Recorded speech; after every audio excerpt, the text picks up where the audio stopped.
In this home video, a Japanese man makes the ritual moves of a samurai warrior, stabbing his imaginary opponent, then finishing him off with a flourish. All this time, the man is sound asleep. He suffers from a parasomnia, unpleasant and unwanted behavior during deep sleep. So do millions of Americans, including Mike Doyle. By day, he's a mild-mannered bank executive who lives with his wife in a suburb of Minneapolis. By night, he wanders the house in a deep slumber, acting out his strangest and wildest dreams.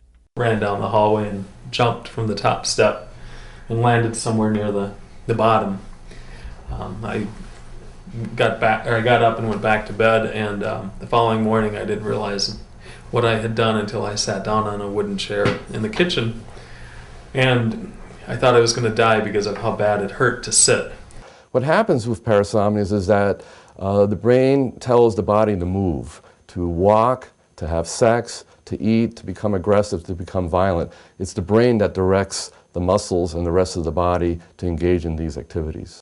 Dr. Carlos Schenk, a sleep disorder specialist, has conducted pioneering research into how the brain triggers such behavior. Wait. No. In the documentary Sleep Runners, he's cataloged a range of parasomnias, including those who eat in their sleep. A woman with sleep eating, every time she eats a bit of her brownie, she extends the pinky of her hand and nibbles on it, and that's no way that she would ever eat during the daytime.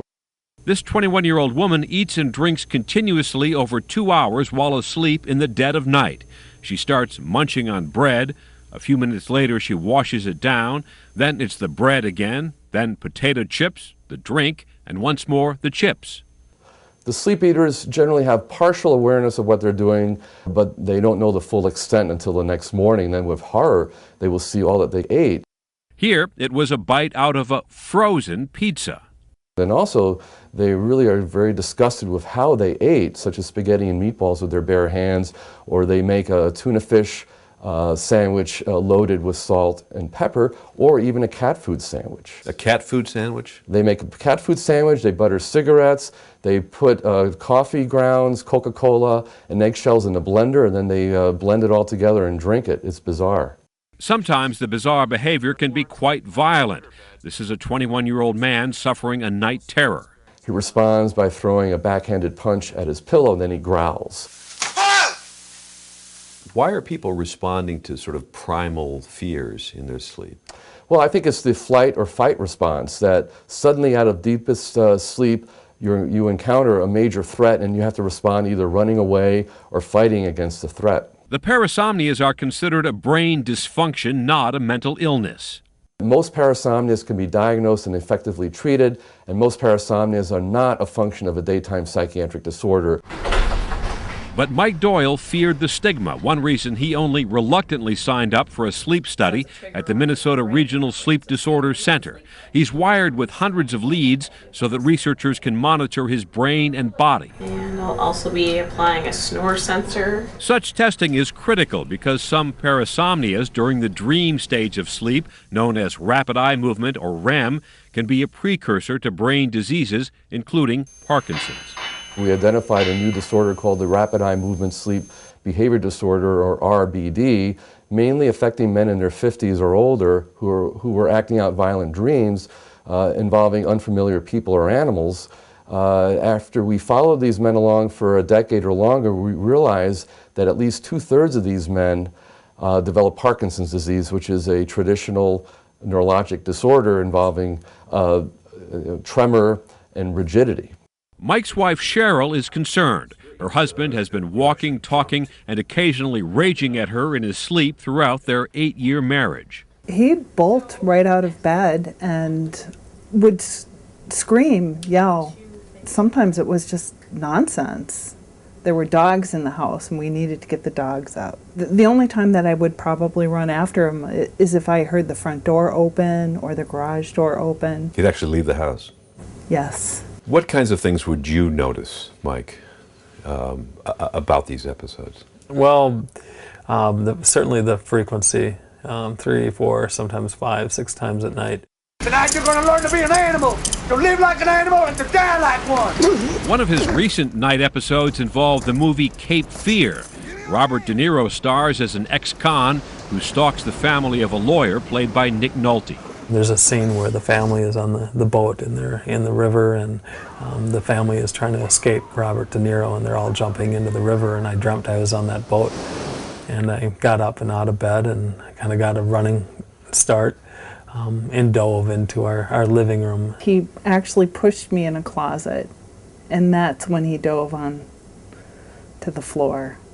Basically just got up and went back to bed, and it wasn't until a couple of hours later that I woke up and wondered why the bed was wet. And I realized that I turned on the light, and here my knees were bleeding from having scraped my knees. Have you noticed distinct personalities, a night personality and a day personality? Oh, absolutely. He's not himself at night when he has these episodes.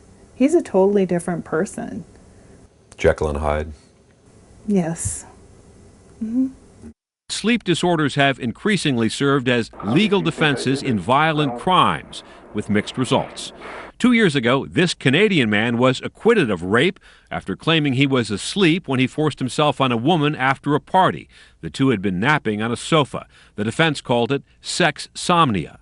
In 1997, Scott Falater, a devout and devoted family man with no criminal past but a history of sleepwalking, stabbed his wife 44 times and held her under their pool. It's something that is going to haunt me forever. The Arizona jury rejected his sleepwalking defense. We, the jury, duly impaneled and sworn in the above entitled action, upon our oaths do find the defendant guilty of murder in the first degree.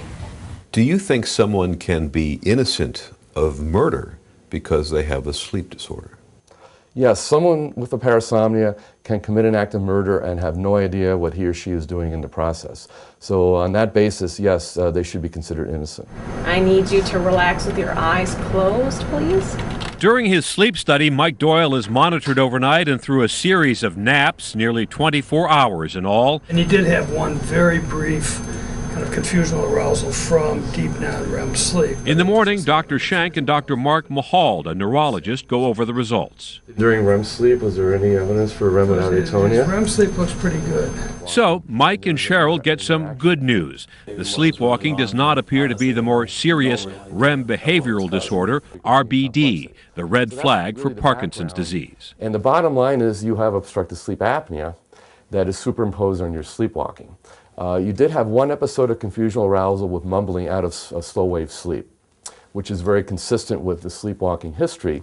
But you had, mild to moderate obstructive sleep apnea, 25 episodes an hour.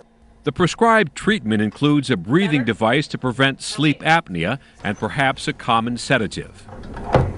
By now, the Doyles share a simple wish. I think just having what I would consider a normal night's sleep.